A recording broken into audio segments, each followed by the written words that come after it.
주님께서 여러분과 함께 루카가 전한 거룩한 복음입니다. 주님 영광 받으소서.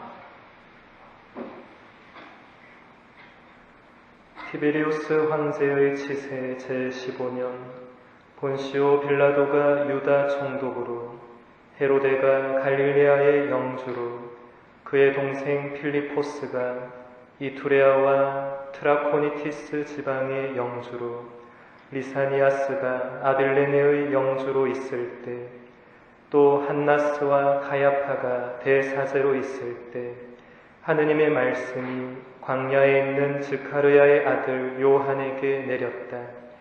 그리하여 요한은 요르단 부근의 모든 지방을 다니며 죄의 용서를 위한 회개의 세례를 선포하였다.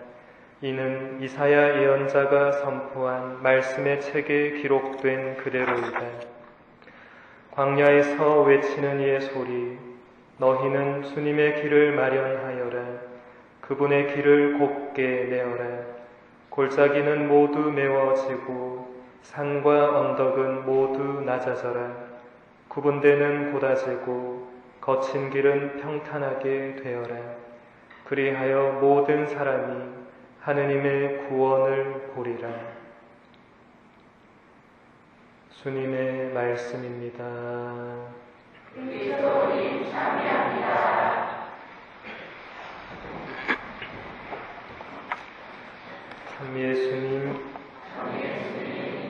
오늘 우리는 대림 제2주일을 지내면서 회개하라는 세례자 요한의 외침을 듣습니다. 요한의 이 외침은 이사야 예언서의 기록이 그대로 이루어지고 있다는 것을 잘 보여줍니다. 이사야 예언자는 이렇게 말했습니다. 한 소리가 외친다. 너희는 광야에 주님의 길을 닦아라. 우리 하느님을 위하여 사막에 길을 곱게 내어라. 골짜기는 모두 메워지고 산과 언덕은 모두 낮아져라. 거친 곳은 평지가 되고 험한 곳은 평야가 되어라. 이에 주님의 영광이 드러나리니 모든 사람이 그것을 보리라. 주님께서 친히 이렇게 말씀하셨다. 이사야 예언서의 이 말씀은 회개가 무엇인지, 또 우리가 이 대림 시기를 보내며 무엇을 해야 하는지를 잘 가르쳐 주고 있습니다. 오시는 예수님을 맞이하기 위해서 우리는 광야에 주님의 길을 닦아야 합니다. 누구나 인생을 살아가다 보면 광야를 만나게 됩니다. 이 광야는 사람마다 다 다릅니다. 내 가족이 광야일 수도 있고, 어떤 다른 사람일 수도 있고, 어떤 시련이나 어떤 사건일 수도 있고, 내면의 고민이나 상처와 아픔일 수도 있고, 걱정과 불안일 수도 있고, 뜻밖의 사고나 질병일 수도 있습니다. 중요한 것은 누구에게나 이런저런 광야가 다 있으며 우리는 그 광야에 홀로 서 있는 인간이라는 것입니다. 그런데 참으로 놀라운 사실은 바로 이 광야에 주님의 길을 닦으라는 것입니다. 예수님께서 우리에게 오실 때 바로 우리의 이 광야 속으로 오신다는 말씀입니다. 이 놀라운 역설을 엠마누엘 수녀님이 그녀의 마지막 책인 아듀에서 아주 훌륭하게 설명해주고 있습니다. 우리의 가난은 하느님을 초청하는 문입니다. 하느님은 비어있는 곳에만 들어오실 수 있기 때문입니다. 하느님은 우리의 빈 마음이 호소할 때 응답하시고 그 안으로 들어오십니다. 전능하신 분 하느님은 스스로 가난하고 약하게 되셨습니다. 가난, 그것이 하느님과 우리가 만나는 접점입니다. 나는 하느님이 나에게 가난을 추구하게 하신 것에 대해서 그리하여 마침내 내가 가난을 발견할 수 있었던 것에 대해서 감사를 드립니다. 가난은 사랑의 능력입니다. 모든 형태의 사랑은 자기 자신을 있는 그대로, 불완전한 모습 그대로 인정하는 마음, 곧 가난한 마음을 전제로 합니다. 모든 인간에게는 구멍이 하나씩 있습니다. 그 구멍은 모든 것을 집어삼키는 우주의 블랙홀 같은 것이 아닙니다.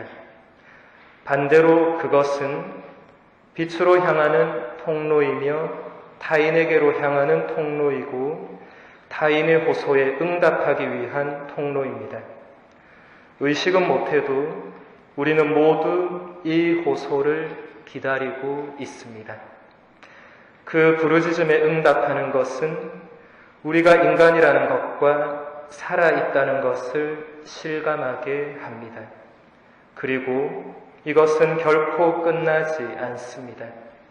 모든 사랑은 연약하며 응답은 계속 되풀이되기 때문입니다.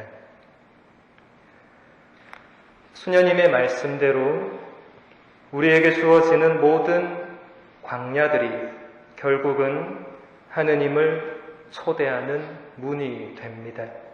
하느님은 우리의 약함과 가난과 광야를 통해서 우리에게 오시고 우리에게 말씀하시고 우리를 당신 사랑으로 초대하십니다.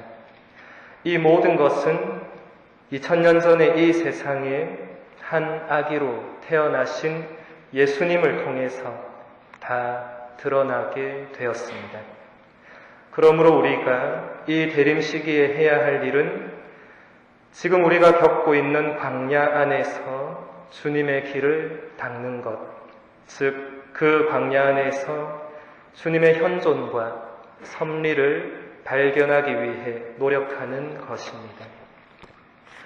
또한 우리는 이 대림 시기에 우리 안에 있는 골짜기들은 모두 메우고 산과 언덕은 모두 낮추며 거친 곳은 평지가 되게 하고 험한 곳은 평야가 되도록 노력해야 합니다. 우리 모두는 마음속에 자기만의 골짜기를 다 가지고 있습니다. 이 골짜기는 누군가가 나에게 준 아픔과 상처와 세상이 주는 시련과 여러 고통들로 인해서 생겨난 것입니다. 이 골짜기를 메울 수 있는 흙은 바로 사랑과 용서 그리고 기도와 그로 인해 받게 되는 하느님의 은총입니다. 사랑만이 우리 안에 있는 그 모든 골짜기를 메울 수 있습니다. 우리가 수많은 상처를 받았음에도 불구하고 그래도 끝까지 누군가를 믿고 사랑할 때 그리고 누군가로부터 사랑을 받을 때 우리는 치유되고 회복됩니다. 우리 안에 있는 산과 언덕과 거친 곳과 험한 곳들도 모두 마찬가지입니다. 그리고 우리는 용서해야 합니다. 김웅열 신부님은 이렇게 말합니다. 우리가 용서해야 하는 까닭은 두 가지입니다. 첫 번째는 내가 살기 위해서입니다. 용서해야 하는 두 번째 이유는 그 사람을 선하게 변화시키기 위해서입니다. 그렇다면 도대체 어떻게 용서해야 할까요? 용서에도 과정이 있습니다. 먼저 나를 괴롭힌 사람, 원수를 위해서 기도해야 합니다. 두 번째는 내 거울을 밀쳐내고 하느님 거울 앞에 서서 자신을 비춰보는 것입니다. 세 번째는 나에게 못되게 구는 그 사람의 과거를 이해하려고 애쓰는 것입니다. 마음의 치유와 용서의 기적이 일어나지 않는 것은 우리의 집착 때문입니다. 신부님이 말씀하시는 이러한 용서의 노력이야말로 우리가 오시는 예수님을 맞이하기 위해서 꼭 해야만 하는 일입니다. 아직도 누군가를 미워하는 마음이 우리 안에 가득할 때 그 마음 안에는 예수님이 머무르실 자리가 없기 때문입니다. 그리고 우리는 기도해야 합니다. 기도만이 이 모든 것들을 가능하게 해줍니다. 사랑과 용서는 내 힘으로 하는 것이 아니라 기도를 통해서만 이루어질 수 있는 것입니다. 내가 왜 사랑하지 못할까? 내가 왜 용서하지 못할까? 라고 고민하는 사람들은 기도부터 해야 합니다. 기도를 하는데도 잘 안 된다면 더 많이 기도해야 합니다. 기도의 힘은 우리의 상상을 초월합니다. 우리가 정말 간절한 마음으로 하느님께 기도드릴 때 하느님은 반드시 우리의 그 간절한 기도를 들어주시며 당신의 풍요로운 은총의 선물들을 우리에게 쏟아주십니다. 기도하는 사람만이 이것을 알 수 있습니다. 우리 모두 이 대림 시기에 사랑하고 용서하고 기도하며 오시는 아기 예수님을 잘 맞이할 수 있도록 준비합니다.